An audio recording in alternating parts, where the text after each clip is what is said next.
Internal resistance. എന്താണ് internal resistance of a cell?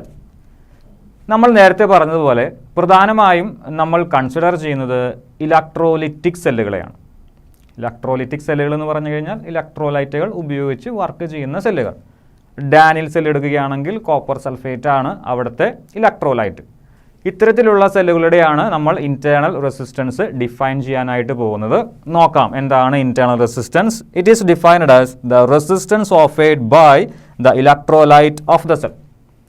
Daniil സെല്ലാണ് നമ്മൾ എടുക്കുന്നതെങ്കിൽ അതിൻ്റെ ഉള്ളിൽ ഇലക്ട്രോലൈറ്റ് കോപ്പർ സൾഫേറ്റ് ആണ്. അതിൽ ഒരുപാട് പോസിറ്റീവ് അയോൺസും നെഗറ്റീവ് അയോൺസും ഉണ്ടാകും.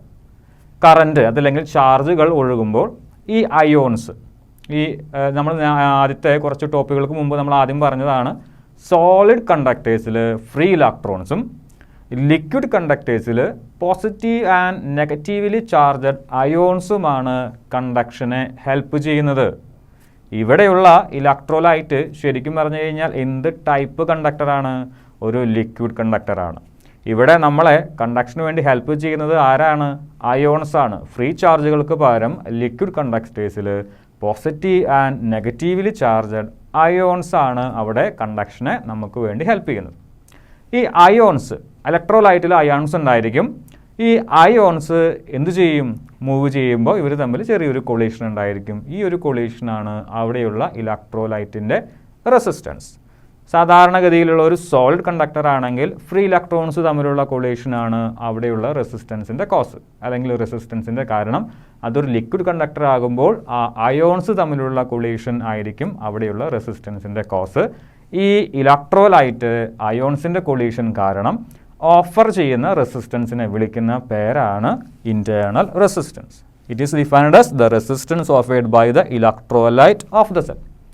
ഒരു ഇലക്ട്രോലൈറ്റിക് സെല്ലിൽ ഇലക്ട്രോലൈറ്റ് ഉണ്ടായിരിക്കും. അതുപോലെ തന്നെ ഒരു പോസിറ്റീവ് റോഡും ഒരു നെഗറ്റീവ് റോഡും നമ്മൾ ഡിപ്പ് ചെയ്ത് വെച്ചിട്ടുണ്ടായിരിക്കും. 2 ഇലക്ട്രോഡുകൾ ഉണ്ടായിരിക്കും. അതിലൊരെണ്ണം ആനോഡായിരിക്കും, മറ്റേത് കാഥോഡായിരിക്കും. ഒരു പോസിറ്റീവ് ചാർജുള്ള ഒരു ഇലക്ട്രോഡ് ഉണ്ടായിരിക്കും, നെഗറ്റീവ് ചാർജുള്ള ഒരു ഇലക്ട്രോഡ് ഉണ്ടായിരിക്കും, ഒരു ഇലക്ട്രോലൈറ്റും ഉണ്ടായിരിക്കും. ഇലക്ട്രോലൈറ്റ് ഓഫർ ചെയ്യുന്ന റെസിസ്റ്റൻസിന് വിളിക്കുന്ന പേരാണ് ഇൻറ്റേർണൽ റെസിസ്റ്റൻസ്. ഇനി സാധാരണഗതിയിലുള്ള റെസിസ്റ്റൻസിനെ ഡിപ്പെൻഡ് ചെയ്യുന്ന ഫാക്ടേഴ്സ് നമുക്കറിയാം. ഏതൊക്കെയാണ് നമുക്കൊന്ന് ഓർത്തെടുക്കാം. Nature of the conductor, length of the conductor, area of cross section of the conductor and temperature.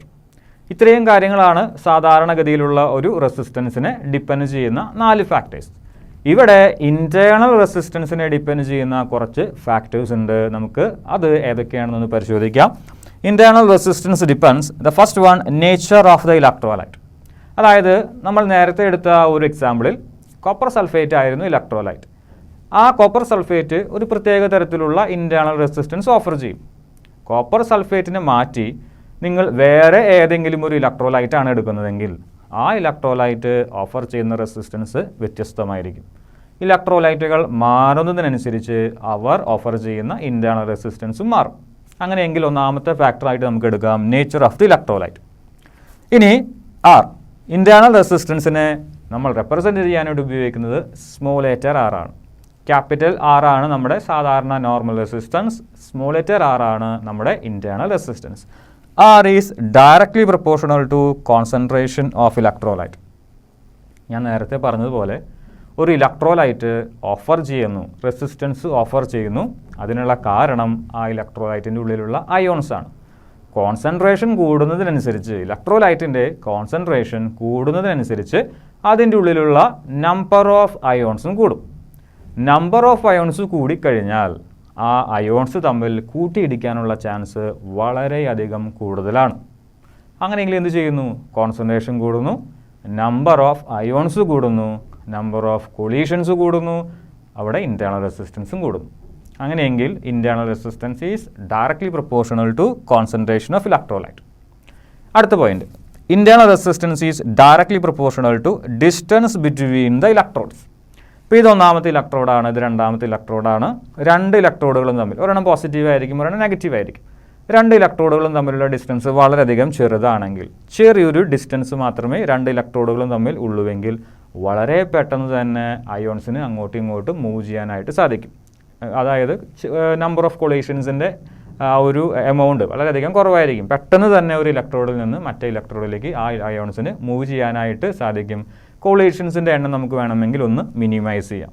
കൊളീഷൻ്റെ എണ്ണം കുറയുകയാണെങ്കിൽ ഇൻറ്റേർണൽ റെസിസ്റ്റൻസ് എന്ത് ചെയ്യും? നമുക്ക് നോക്കൂ. R is proportional to distance between the electrodes. വളരെയധികം അടുത്താണെങ്കിൽ എന്ത് സംഭവിക്കുന്നു?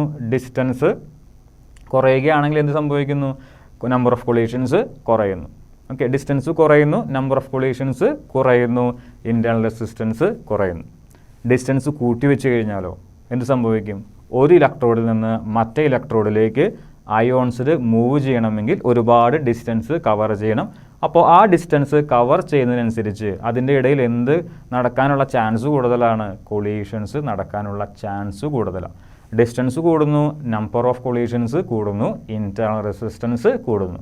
ഡിസ്റ്റൻസ് കുറയുന്നു, നമ്പർ ഓഫ് കൊളീഷൻസ് കുറയുന്നു, ഇൻറ്റേർണൽ റെസിസ്റ്റൻസ് അവിടെ കുറയുന്നു. അങ്ങനെയെങ്കിൽ നമുക്കൊരു കൺക്ലൂഷനിലെത്താം, internal resistance is directly proportional to distance between the electrons. ഇനി internal resistance is inversely proportional to, ഞാനിവിടെ 1/by എന്നാണ് എഴുതിയിരിക്കുന്നത്.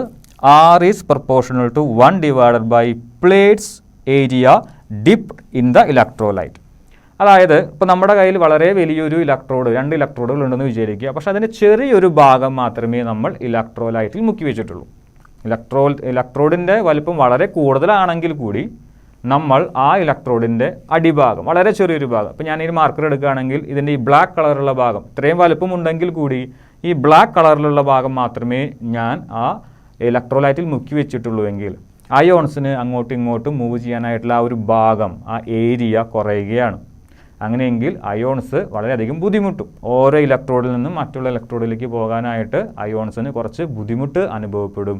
ഏരിയ കൂടുതലാണെങ്കിൽ ഒരുപാട് സ്പേസ് കിട്ടും. ഇപ്പോൾ ഈ ഇലക്ട്രോഡിൻ്റെ ഈ വൈറ്റ് ഭാഗമാണ് ഞാൻ മുക്കി വെച്ചിരിക്കുന്നതെങ്കിൽ വളരെയധികം കൂടുതൽ ഏരിയയാണ്. രണ്ടാമത്തെ ഇലക്ട്രോഡ് ഇത്രയും തന്നെ മുക്കി വെച്ചിട്ടുണ്ടെങ്കിൽ അയോൺസിനെ കൈമാറ്റം ചെയ്യാനായിട്ടുള്ള ആ ഒരു ഏരിയ കൂടുകയാണ്. വളരെ പെട്ടെന്ന് തന്നെ അയോൺസ് അങ്ങോട്ടും ഇങ്ങോട്ടൊക്കെ മൂവ് ചെയ്യും. അവിടെ ഇൻറ്റേർണൽ റെസിസ്റ്റൻസ് എന്ത് ചെയ്യും? കുറയും. പക്ഷേ വളരെ ചെറിയൊരു ഭാഗമാണ് മുക്കി വെച്ചിട്ടുള്ളതെങ്കിലോ അയോൺസിന് അങ്ങോട്ടും ഇങ്ങോട്ടൊക്കെ ഒന്ന് എക്സ്ചേഞ്ച് ചെയ്യാനായിട്ടുള്ള ചാൻസ് അവിടെ കുറയും. ഇൻറ്റേർണൽ റെസിസ്റ്റൻസ് അവിടെ കൂടും. അതുകൊണ്ടാണ് നമ്മൾ പറയുന്നത് internal resistance is inversely proportional to plates area dipped in the electrolyte. ഒരു പോയിന്റും കൂടിയുണ്ട്. Internal resistance is again inversely proportional to temperature of electrolyte. അതായത് ആ ഇലക്ട്രോലൈറ്റിൻ്റെ ടെമ്പറേച്ചർ കൂടുന്നതിനനുസരിച്ച് അവിടെ അയോൺസിൻ്റെ നമ്പർ ഒന്നും കൂടുന്നില്ല, പക്ഷേ ആ അയോൺസിൻ്റെ കൈനറ്റിക് എനർജി കൂടും. കൈനറ്റിക് എനർജി കൂടി കഴിഞ്ഞ് എന്ത് സംഭവിക്കും? വളരെ പെട്ടെന്ന് തന്നെ ആ അയോൺസിന് അങ്ങോട്ടും ഇങ്ങോട്ടൊക്കെ ഇൻ്റർചേഞ്ച് ചെയ്യാനായിട്ട്, എക്സ്ചേഞ്ച് ചെയ്യാനൊക്കെ ആയിട്ട് സാധിക്കും. നമ്മൾ ടെമ്പറേച്ചർ കൂട്ടുന്നു, ഓരോ അയോൺസിൻ്റെയും കൈനറ്റിക് എനർജി കൂടുന്നു, വളരെ പെട്ടെന്ന് തന്നെ ട്രാൻസ്ഫർ നടക്കുന്നു, ഇൻറ്റേർണൽ റെസിസ്റ്റൻസ് അവിടെ കുറയുന്നു.